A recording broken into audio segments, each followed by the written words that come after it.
suasana begitu, insya-Allah mudah-mudahan apa yang ada di dalam Al-Quran dan kita dapat merasai dan menjiwai. Cukup sekadar itu, kita nyanyi nanti second round pula. Wallahu a'lam. Terima kasih bagi Ustaz Salim. Itulah tuan-tuan kesan daripada bila Al-Quran dibudayakan dalam kehidupan. Ada kesan yang baik dan ada kesan yang tak baik. Jadi Ustaz Salim sebut, alhamdulillah Masjid Seri Gombak ni buat forum subuh. Kan, ini satu kebaikan dan itu makluman Ustaz Salim. Masjid Seri Gombak ni antara masjid yang terbaik di kawasan Gombak. Dan saya bercadang dengan Ustaz Isyam, insya-Allah tahun depan kita akan buat forum sahur pula Ustaz Salim. Insya-Allah kita akan cuba buat forum sahur pula. Baik tuan-tuan dan puan-puan yang mati-matian, masa amat menceburui kita dan kita masuk round kedua ni pula. Dan yang kedua ni saya kena bagi masa dekat penceramah-penceramah ni, ahli panel kita. Setiap orang ni bagi masa 5 minit saja dan 2 minit masa kecederaan. Kan? 2 minit, 5 minit masa untuk bercakap, 2 minit untuk masa kecederaan. Kalau tak berhenti juga, kita bagi kad kuning kepada dia, insya-Allah. Baik, tuan-tuan dan puan-puan yang dirahmati sekalian, saya nak pergi kepada Ustaz Radhi untuk round kedua ni. Ustaz Radhi, boleh Ustaz Radhi terangkan sikit bagaimanakah yang dikatakan bila disebut tentang nuzul Quran, turunnya Quran secara beransur-ansur kepada Nabi sallallahu alaihi wasallam. Pasal apa Ustaz ada? Apakah rahsia yang menjadi penurunan Al-Quranul Karim ni secara beransur-ansur, tak secara sekaligus kepada Nabi sallallahu alaihi wasallam? Silakan Ustaz, dalam masa 5 minit dan 2 minit masa kecederaan. Terima kasih Ustaz Nizam. Sekali lagi Assalamualaikum warahmatullahi wabarakatuh. Allah turunkan Al-Quran sebenarnya 2 kali. Kali pertama daripada Lauh Mahfuz, Ustaznya turun ke Baitul Izzah keseluruhannya. Itu yang turun malam Qadar. Yang kita baca, Inna anzalnahu fi lailatul qadri. Sesungguhnya tak ada yang lain turun. Allah yang menurunkan, telah menurunkan past tense Al-Quran secara keseluruhan daripada Lauh Mahfuz ke Baitul Izzah sekaligus turun. Itu penurunan pertama. Itu yang berlaku malam Qadar. Baik. Kemudian daripada Baitul Izzah turun ke hadrat Rasul sallallahu alaihi wasallam secara beransur-ansur. 23 tahun. Ada orang bilang 22 tahun, 2 bulan, 20 hari Ustaz. Tak kisahlah bilang macam mana pun, beransur-ansur. Apa rahsia antaranya tuan-puan, saya tidak mahu sebut dalil dengan rujuk-rujuk semua. Kita tengok yang akal ini boleh lihat peristiwa ini. Pertama, sebagai tarbiyah ilahiyah, satu pendidikan ilahi daripada Allah Subhanahu wa taala. Baik, ini contoh kita kena ambil. Allah mengajar kita. Sebelumnya Allah mengajar Nabi, "Addabani Rabbi fa ahsana ta'dibi." Hadirin rahimakumullah. Turun beransur-ansur. Yang pertama kita sebut tadi sebagai suatu konsep pendidikan daripada Allah Subhanahu wa taala. Konsep ni kita kena guna hari ni. Kita mengajar anak satu-satu. Tuan-puan, anak kita terus bagi Quran seketul sebiji Quran. Ini sebuah Quran, kita kata baca. Dia tengok, bukan dia tengok Quran, dia tengok kita atas bawah. Betul ke tidak ayah aku? Kita bagi dengan Iqra dulu. Kaedah Baghdadi, kaedah lama dah sebenarnya kaedah Baghdadi. Saya belajar kaedah Baghdadi. Ya, orang kampung dulu kaedah Baghdadi. Baik. Baca satu-satu. Cuba tengok ayat pertama turun, dibacakan oleh ustaz tadi. Iqra. Yang pertama Allah didik suruh baca. Mana biqari'in? Kat sini ada 2 perkhilafan. Pertama, aku tak tahu baca. Sebahagian kata, aku nak baca apa? Apa yang dia nak dibaca? 3 kali Jibril peluk. Cuba tengok. Kali pertama turun, berapa ayat? 5. Ketiga ayat. Balik buka sirah balik. Soalan cepu beliak. Ya? Nabi dipeluk oleh Jibril. Mengamankan baginda ketika itu bahawa untuk nak bagi masuk betul-betul, turun tu baru 5 ayat. Iqra bismi rabbikal ladzi khalaq. Ustaz dah terjemah tadi. Kamu baca apa? Dengan nama Tuhan kamu yang telah menciptakan. Manusia ni suka banyak bertanya. Tu baru sistem tarbiyah Allah. Ajar sikit baru sikit. Cipta apa? Khalaqal insana min 'alaq. Allah jawab, telah menciptakan manusia daripada 'alaqah, gumpalan darah. Iqra, lagi sekali suruh ayat pertama tu, 5 ayat pertama. Iqra wa rabbukal akram. Kamu bacalah. Wa rabbukal akram, dan Tuhan kamu yang maha mulia. Tengok balik kepada ilahiyat Allah Subhanahu wa taala. Allamal insana ma lam ya'lam. Siapa dia allama? Allah. Dia yang mengajar manusia apa manusia tidak tahu. Pertama, rahsianya itu sistem tarbiyah yang kita kena ambil. Mendidik anak pun begitu.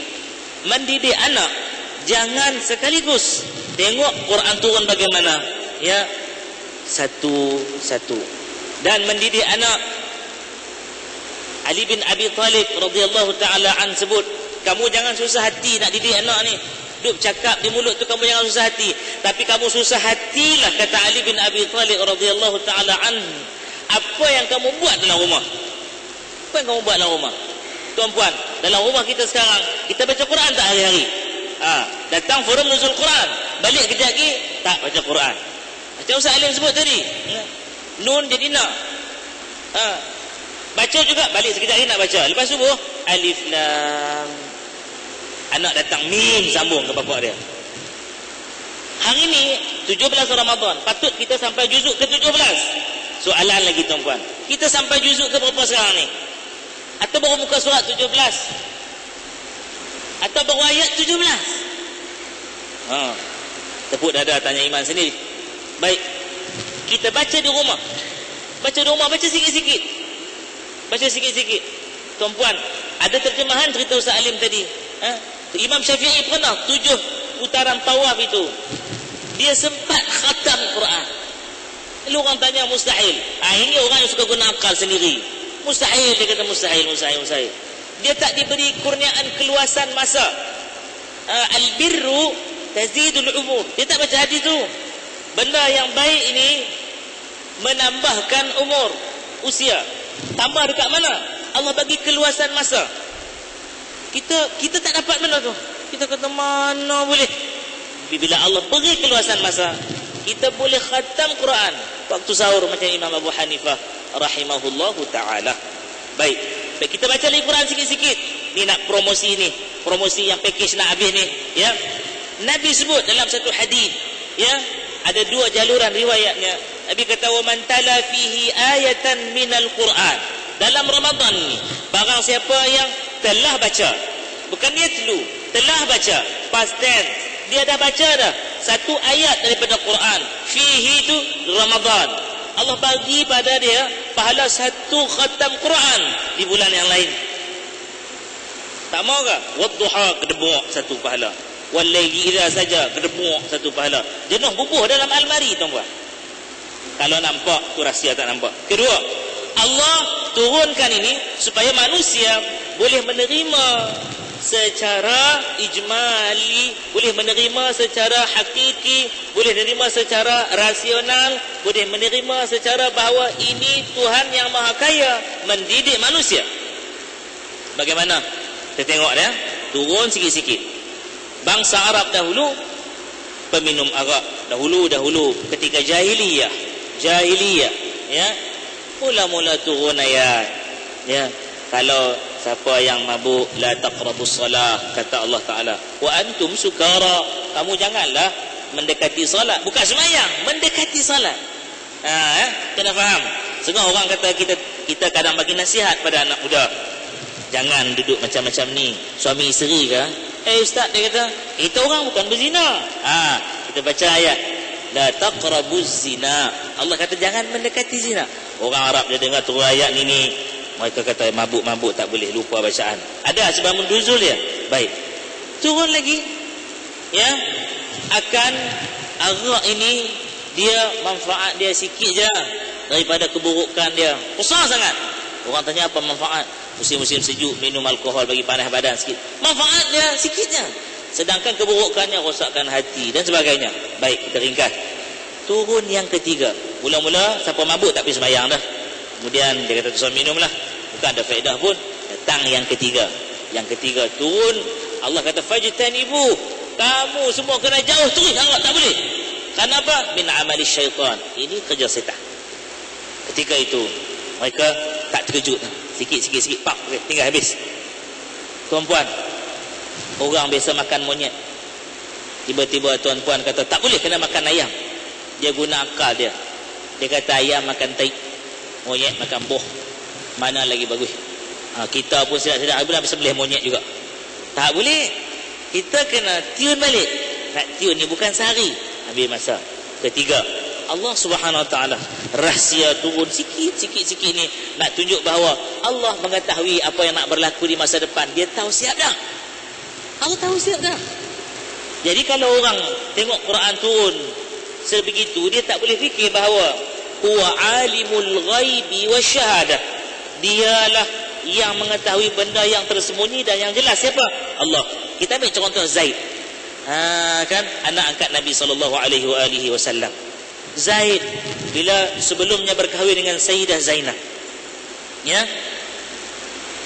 waktu itu Quran tak turun lagi, sebab nuzul tak turun lagi, tapi turunlah dekat Baitul Izzah. Apabila bercerai saja, habis iddah saja, Allah cerita, maka Rasul boleh kahwin dengan Zainab, Sayyidah Zainab Ummul Mukminin. Waktu itu mematikan semua pandangan orang-orang jahiliyah dan juga orang Yahud dan Nasara bahawa anak angkat tak boleh dikahwini oleh bapa. Isteri anak angkat tidak boleh dikahwini oleh bapa kepada anak angkat tu. Menyalahi terus. Ini Al-Quran.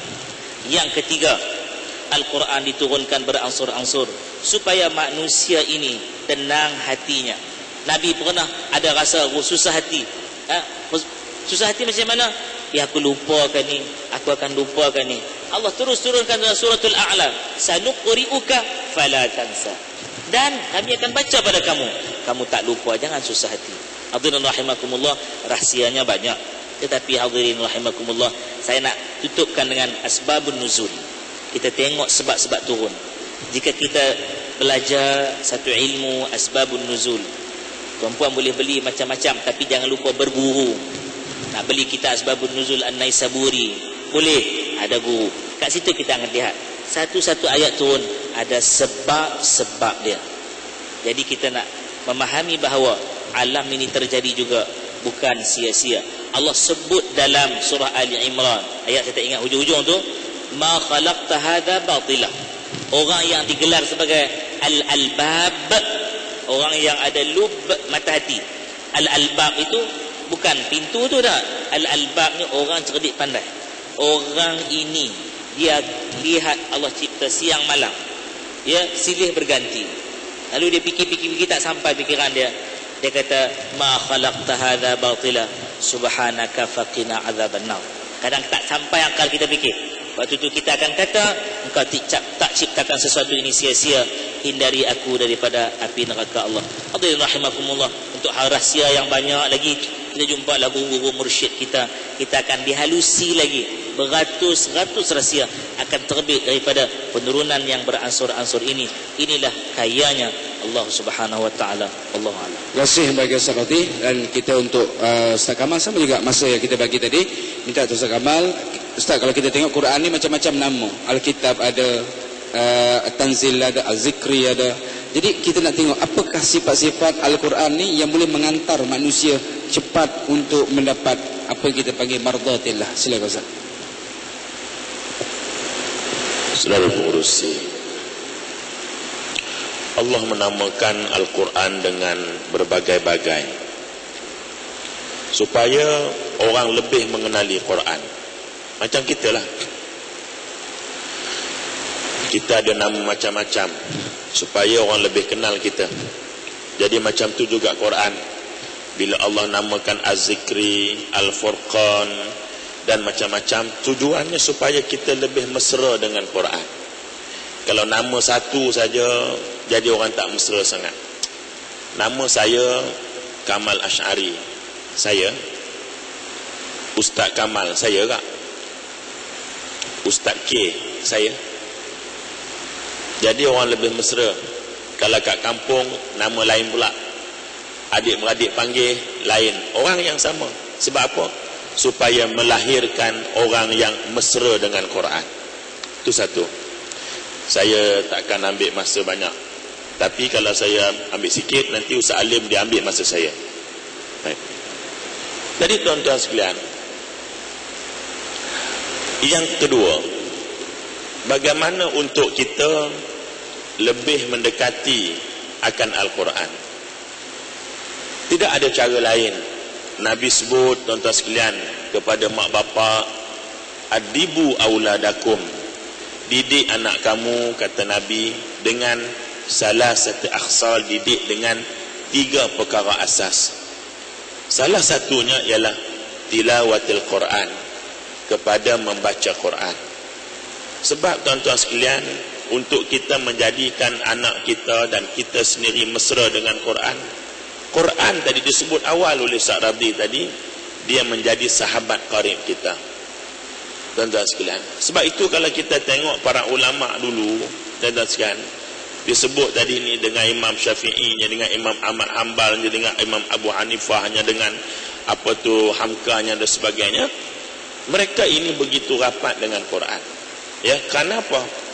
Kerana semakin rapat kita dengan Quran, maka sebenarnya kita semakin rapat dengan Allah Subhanahu wa taala. Tuan-tuan sekalian, yang ketiganya, kita kena cerita juga kepada anak-anak kita, pada masyarakat, selain daripada kelebihan membaca Quran, iaitulah dalam pada hari kiamat besok, ada orang yang boleh bagi syafaat. Nabi, dia boleh bagi syafaat tanpa ada limit. Orang yang mati syahid, dia boleh bagi syafaat 70 orang. Anak yang mati masa kecil, dia boleh bagi syafaat paling tidak pun kepada mak bapak dia.